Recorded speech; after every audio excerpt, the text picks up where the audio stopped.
د هرې شمې په بلولو سره خپلو وژل شویو عزیزانو ته دعا کوي. دغو مدني فعالانو د یکشنبې د ورځې په سهار د شمو له زړه او د شمو په ژبه خبرې وکړې.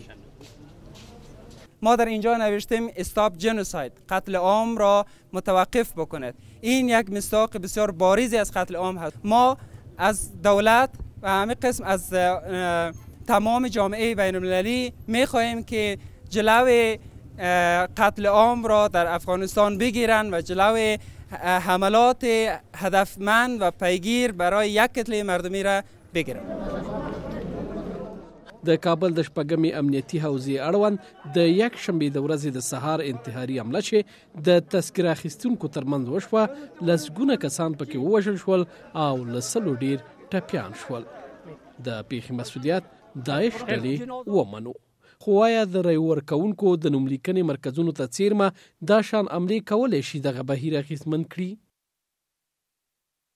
اشتراک میکنن، اما احتمال خیلی زیاد میره که کمرنگ شود حضور مردم.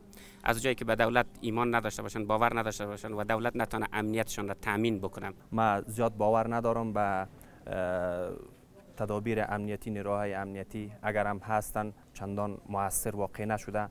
ما امیدوار هستم که در این قسمت نیروهای امنیتی ما توجه بیشتر بکنه و مسئولان بی‌کفایت ما باید پاسخگو باشه.